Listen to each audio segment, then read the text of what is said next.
Guild Wars Sea of Sorrows. Chapter 30. The prince snapped his fingers, and the seraph around the room stiffened to attention. Give the prisoners water and allow them 8 hours rest. If they haven't come to their senses at the end of that time. He eyed the group thoughtfully. I'll be forced to do something rash. I say let out a soft moan. Braun and Grim bristled, but the seraph guard jabbed them warningly, and the Norn held in their retorts. For his part, Kobaya met the prince's eyes with a steady, hateful gaze. As you wish, your highness, Livia said, stepping in quickly. Allow us to be your hand. She nodded to the shining blade holding Dane, and the man nodded at her unspoken command. Without a word, he turned and carried the boy away. Aisei made a soft sound and stepped after them, but Tenzin caught her arm and pulled her back. They won't hurt him, Tenzin told her quietly. Don't give them a reason to hurt you. Kobaya wished he'd been the one to say it. Gritting his teeth, he watched as the guard in blue carried the little boy away. Livia strode down the stairs toward the gathered prisoners. I'll escort them personally. You are relieved. 4 more shining blade. One of them, the dark-haired guard who had been stationed at the door when they arrived, surrounded the group of prisoners. The Seraph Marines stepped back, but not without a few more taunting pokes at their hostages. Livia gestured, and her agents led the captives from the stateroom. The brig of the Balthazar's Trident was on her lowest deck, beneath the cold waterline. They were pushed into small chambers with the curve of the ship's hull on one side and iron bars on the other. Kobaya could tell at a glance that the hull here was reinforced, lest any prisoners take out their rage on the boards, trying to sink the ship or drown themselves in the attempt. There were no cots or furniture in any of the cells, only a small tin chamber pot with a lid. A faint dusting of straw covered the floor, musty with dampness. The shining blade locked each of the 5 prisoners into a separate cage, removing the manacles from Aisei, Kobaya, and Tenzin. They left the chains on the Norn. Livia simply stood in the hold outside the brig cells and watched as they were shoved inside and the doors locked behind them. After the other shining blade left the hold, Livia paused as though she might say something. With a shrug and a sigh, she appeared to decide against it. Her heels made a distinctive clicking sound as she headed up the long rise of stairs. The door to the hold slammed shut behind her. Tenzin sighed, leaning back in his cell. We have to escape. Escape, Grim rumbled. His voice was gruffer than his garrulous brother's, lower and rusty sounding, as if he did not choose to talk often. Strange words coming from you, Criadan. Aisei is implicated in treason. Myself, my brother, and the Commodore are prisoners of the state. But you, I can't figure out why you're here. To spy on us, perhaps? Tenzin shot the Norn a nasty look, rubbing his wrists where the manacles had chafed the skin raw. I'm loyal to Criada, yes, but not to Adair. Truth be told, I was hoping Princess Emmeline would be Bade's heir when he chose Adair. Tenzin shook his head. My father was right. Power makes you crazy. That still doesn't explain why you're here, Grim said, pressing him. The Criadan lowered his head. I asked for the post of first mate aboard the Nomad when I heard Adair was planning to blockade Lion's Arch.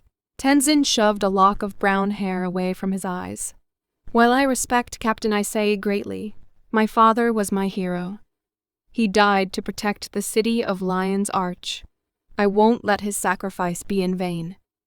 Kobaya tried to tame his jealousy, focus his mind on the problem, but his thoughts kept leaping to dark places. Great respect for Captain Aisei? Kobaya had seen the warmth in Tenzin's eyes. That didn't come from sheer respect. Neither did a 3-year-old child. So, what do we do now? Braun asked, shaking the chain links of his manacles to see if he could find a weak spot. Break out of the brig?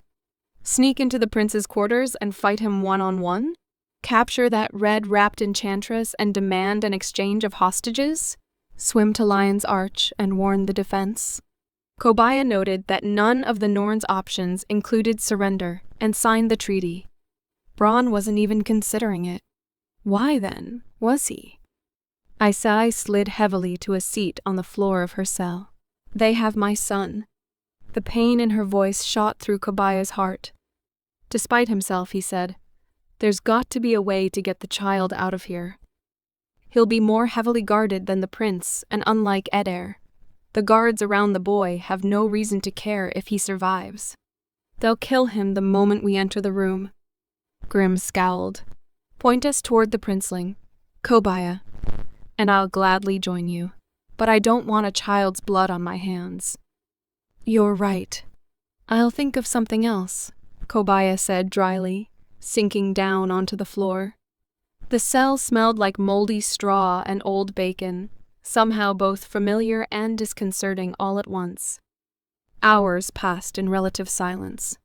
Through high portholes, Kobaya watched night turn into morning, dawning gray and dim, with no hint of sun. Kobaya could hear the ocean lapping against the side of the boat, but he had nothing to mark the passage of time except the heavy snores of his companions. Finally, a key clicked in the hatch to the deck above. The door opened and there was movement on the stairs. It had certainly not been 8 full hours less than 4 by his reasoning. This wasn't the prince summoning them, unless Eder had grown impatient. Food, perhaps? Kobaya listened to the movement on the stairs as it approached, and his brow furrowed. The click-clack of heels upon the stairwell told him exactly who it was. "Come to taunt us?" Kobaya asked, as the woman in red entered the main room of the brig. "Where's the fun in that, Livia?" "Taunt you?" The exemplar carried no lantern, nor a torch. Instead, her delicate features were lit by the pale light of a necromancer's ghost candle, the magical light illuminating the appeal of her curves. "How you misjudge me." "Commodore." She reached up to close the hatch above her with one hand. The magical light hovered at her side, neither changing nor wavering as she walked slowly in front of their cells. "What are you here for, then?" "I seriously doubt you're here to help us." Kobaya glared, trying not to be impressed by the woman's beauty, or her obvious skill with magic. She tossed her head, and the stripe of pale hair flowed against her high cheekbone like silk over porcelain. In fact, Livia's dark lips curved into a smile I am. Isai was already on her feet, her hands clenched into fists. "If you want to help us, give me my son and let us go." Livia's eyes were shadowed. "No, my dear Isai, there's nothing I can do about your son. Prince Eder's orders are very clear, and the boy is under heavy guard." "Then you can't help us." Isai turned away bitterly. "You don't agree with what's going on," Kobaya guessed. He stood and walked to face Livia through the iron bars of his cell. "If you did, you wouldn't be here." Kobaya pressed his luck, relying on instinct to gauge the woman's reaction. "You're older than the prince. You were alive when the sea swallowed Lion's Arch. Hell, you might have even been in the city at the time, in the king's palace. You were probably with him when King Bade and the others were whisked away while the city was destroyed around you. You know what I know. You know how dangerous Or really is. She paused, sizing him up. "Don't play games with me. You're not the kind who sits in pretty throne rooms and tells yourself the world turns on your whim. You've been alive for a very long time, haven't you? I'd be willing to bet you saw Port Stalwart destroyed, or other agents of the Shining Blade did, and they reported to you. You've seen the monsters that sail those dead ships. That's why you're here." Livia nodded. A faint smile touched her elegant lips. "You're quite right, Commodore. I do know Or better than most. Some years ago, I came into possession of an artifact of great power, a remnant of that lost civilization, a scepter. I've spent many years studying it. Yes, I know what Orion magic could do when Or was alive." The smile faded, and Livia's stance took on a greater posture of authority. "I can guess what it is like now that they are undead. And under the command of an elder dragon, So what the hell are we supposed to do? Kobaya wrapped his hands around the bars and leaned toward her. Give him control of Lion's Arch? That would be akin to handing the entire nation of Kriata to the undead. Possibly all of Tyria. His voice shook with intensity. You've got to convince Adair that he's wrong. I have attempted to discuss these matters with my prince, but Adair is not a practitioner of the magical arts. He is a warrior. Furthermore, he is very young and utterly convinced of his superiority based on the success of his conflicts with the Char. Livia shrugged, the movement rippling appealingly across her sleek form. If I cannot convince Adair of the truth, then I must protect him from his errors. That's why she's here, Tenzin surmised quickly. The Shining Blade's oath is to the throne. But it's very specific. Her oath is to ensure that the royal line continues to rule. I've heard rumors that the Shining Blade doesn't care who sits on the throne, so long as it is a descendant of Salma the Good. They ensure that Kriata and the line of Salma continue. Shining Blade can't let Kriata fall to R, but they can support an alternate heir to the throne. Tenzin looked back and forth from Kobaya to the figure in red. Essentially correct, Colonel Moran. Livia nodded courteously, as if they were in a formal courtroom and not standing in a ship's brig. I take my oath very seriously, and I am loyal to Prince Adair. But my primary loyalty is to Kriata and the Salmaic dynasty.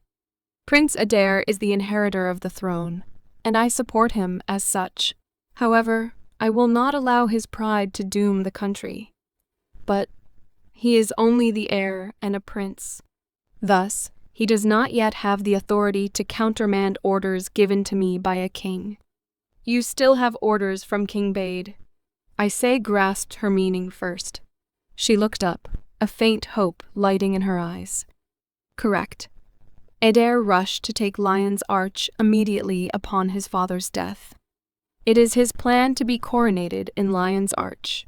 That is where all the kings and queens of Kriata have been elevated, since the days of Queen Salma the Good. He doesn't plan to be the first to change that tradition. He's a prideful snot, isn't he? Grim rumbled under his breath. What were King Bade's orders? Kobaya asked. Livia paused before she answered. Her eyes flicked to Aisay, then back to Kobaya. Some years ago, King Bade began plans of his own to invade your city, Commodore Mariner. It was his intent to recapture Lion's Arch. However, his mind was changed when Lady Aisay sent him notes. Documentation. Proof that your forces were uniquely capable of defending this port against the dead ships. King Bade had more than enough militia to invade and seize your city. Because of the information Aisay provided, he abandoned those plans. Kobaya's mind raced. That was why you were meeting with the Crittens, he asked Aisay, numbly aware that she wouldn't meet his eyes. She nodded, a small, sorrowing movement.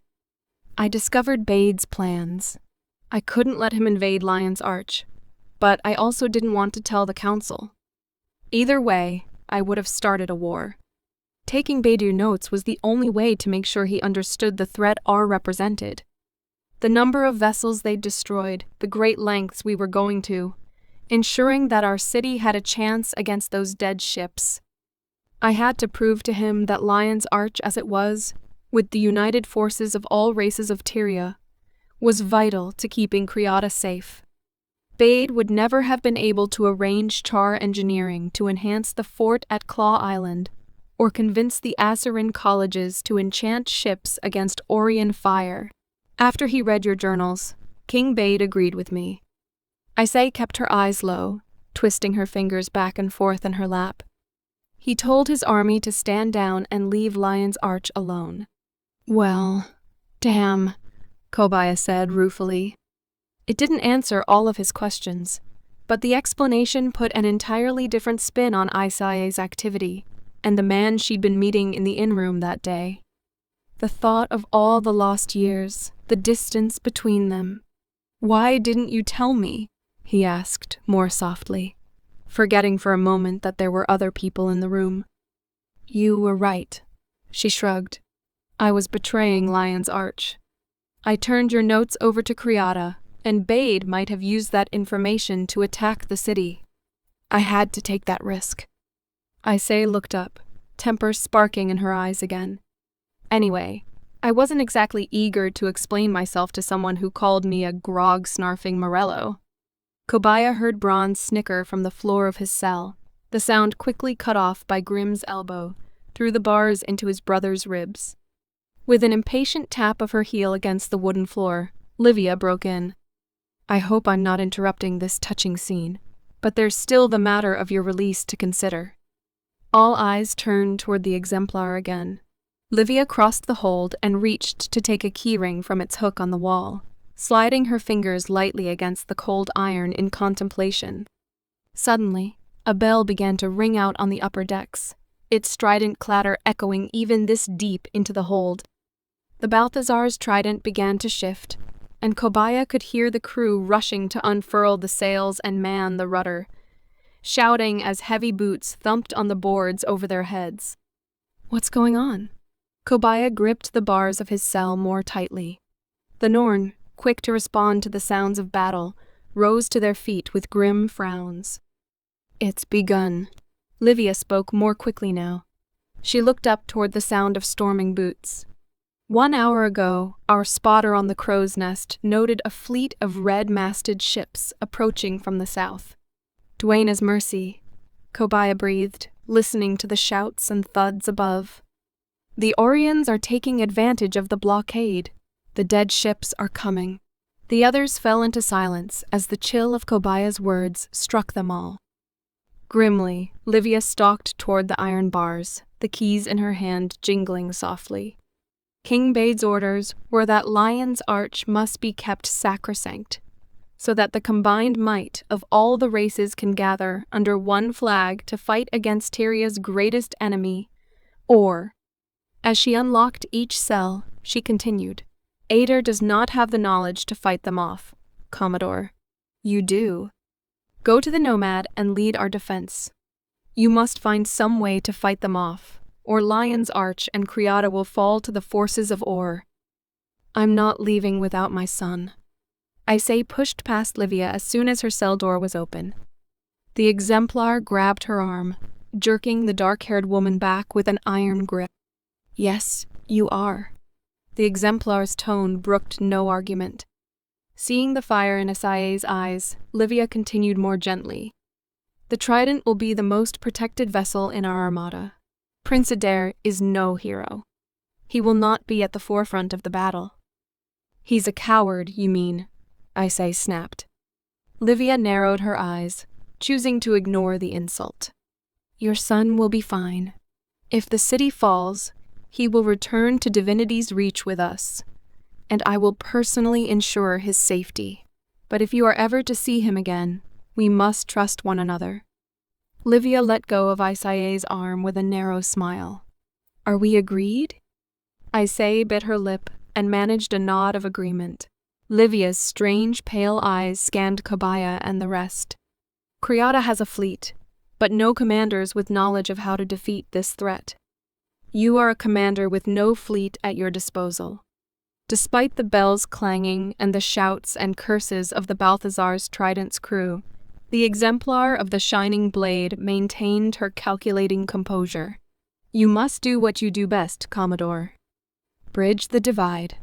It was a bitter pill to swallow, but Kobaya nodded. I don't see that we have much of a choice. Livia looked over her shoulder at him, the stripe in her scarlet hair falling around her face. Precisely so, Commodore. The exemplar turned on her high heel and strode toward the stairwell.